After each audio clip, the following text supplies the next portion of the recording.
Hello every one, അസ്സാം വലൈക്കും. Welcome back to my channel.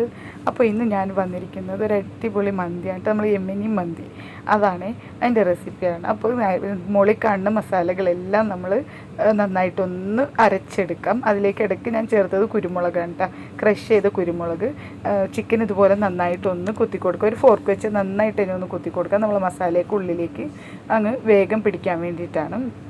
ശേഷം അതേ നമ്മൾ റെഡിയാക്കി വെച്ച മസാല മുഴുവൻ ചിക്കനിലേക്ക് നന്നായിട്ട് തേച്ച് അതൊരു അരമുക്കാൽ മണിക്കൂർ നമ്മൾ മാറ്റി വെക്കണം കേട്ടോ. ഒന്നുകിൽ ഫ്രിഡ്ജിൽ വെക്കാം, അല്ലെങ്കിൽ പുറത്ത് തന്നെ വെച്ചാൽ മതി. പിന്നെ ഞാനിതിലേക്ക് ഒരു 10 ഗ്ലാസ് അരി എടുക്കുന്നുണ്ട്. ആ കപ്പിന് 10 കപ്പ് അരിക്ക് 18 കപ്പ് വെള്ളം, ആ ഒരു അളവിലാണ് ഞാൻ എടുക്കുന്നത്. അപ്പോൾ ഈ അരി നമുക്ക് കഴുകി ഒന്ന് കുതിർത്ത് വെക്കണം. ഒരു 10-15 മിനിറ്റ് ഇതും ഒന്ന് കുതിർത്ത് വെക്കാം. ഇനി നമുക്ക് കുക്കിങ്ങിലേക്ക് കിടക്കാം കേട്ടോ. ആദ്യം തന്നെ നമ്മൾ ഒരു അപ്പച്ചെമ്പ് അടുപ്പത്ത് വെച്ച് അതിലേക്ക് നമുക്ക് ചോറ് വെക്കാൻ ആവശ്യത്തിനുള്ള വെള്ളം ഒഴിച്ചു കൊടുക്കാം. എന്നിട്ട് നമ്മുടെ ചിക്കന് നന്നായിട്ടൊന്ന് ആവി കയറ്റി വേവിച്ചെടുക്കാം. ഒരു 10 മിനിറ്റിനുള്ളിൽ ചിക്കൻ നന്നായിട്ട് കുക്കായി വരും കേട്ടോ. നല്ലതായിട്ട് ചിക്കനൊക്കെ നന്നായിട്ട് പൊട്ടിയൊക്കെ വന്നിട്ടുണ്ട്. അപ്പോൾ അതിലെ വെള്ളം ഞാൻ മാറ്റിയിട്ടുണ്ട്. ഇതിപ്പോൾ 18 കപ്പൊന്നുമില്ല, ബാക്കിയുള്ള പച്ചവെള്ളം നമ്മൾ ചേർത്ത് കൊടുത്താൽ മതി. ഒരു പാൻ എടുപ്പത്ത് വെക്കുക. അതിലേക്ക് നമ്മൾ ഒരു ക്യാപ്സിക്കം, സബോള, പച്ചമുളക്, പിന്നീട് നമ്മൾ കറുകപ്പട്ട, മറ്റേ പെരിഞ്ചീരകം, അങ്ങനെയുള്ള മസാലകൾ അതും ചേർത്ത് കൊടുക്കാം.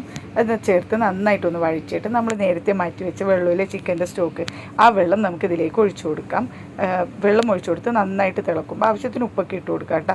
എന്നിട്ട് അതവിടെ മൂടി വെച്ച് തിളക്കാൻ വെക്കാം. ആ സമയത്ത് നമുക്ക് ചിക്കൻ ഒന്ന് ഷാലോ ഫ്രൈ ചെയ്തെടുക്കണം. അപ്പോൾ നേരത്തെ മാറ്റി വെച്ച ചിക്കനിലേക്ക് കുറച്ചുകൂടി മസാല ഒന്ന് തേച്ച് കൊടുത്തിട്ടുണ്ട്.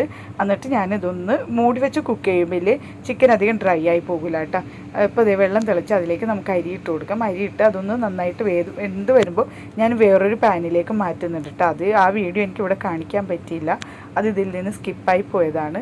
അപ്പോൾ ഇത് നന്നായിട്ടൊന്ന് ഇളക്കി മിക്സ് ചെയ്ത് കൊടുക്കുക. അപ്പോൾ ഞാൻ വേറൊരു പാനിലേക്ക് മാറ്റി നമ്മൾ ഷാലോ ഫ്രൈ ചെയ്തെടുത്ത് ചിക്കനൊക്കെ ഒന്ന് സെറ്റാക്കി വെച്ചിട്ടുണ്ട്. പിന്നെ ചിരട്ടയാണ് കേട്ടോ, 2 ചിരട്ട കത്തിച്ചിട്ട് അതിലേക്ക് സൺഫ്ലവർ ഓയിൽ ഒഴിച്ച് ഇതുപോലെ നമ്മൾ ചെയ്തെടുക്കുന്നുണ്ട്. അപ്പോൾ ഇത് അടിപൊളിയായിട്ടുള്ള യമനി മന്തി ഇവിടെ റെഡി ആയിട്ടുണ്ട്. നല്ല ടേസ്റ്റാണ് കഴിക്കാനായിട്ട്.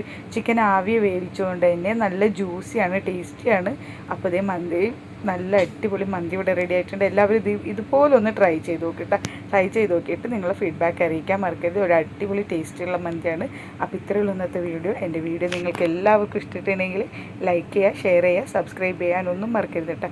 നല്ല സ്പോഞ്ചായി വന്നിട്ടുണ്ട് കേട്ടോ ചിക്കൻ നല്ല അടിപൊളിയായിട്ട്. ഞാൻ ഇതുവരെ മന്തി ഉണ്ടാക്കിയിട്ട് ഇങ്ങനെ ചിക്കൻ വന്നിട്ടില്ല കേട്ടോ. എപ്പോഴും ഒരു റബ്ബറി ഫീലാണ്. ഈ തവണ അടിപൊളിയായി വന്നിട്ടുണ്ട്. അപ്പോൾ ഇത്രയുള്ള ഇന്നത്തെ വീഡിയോ.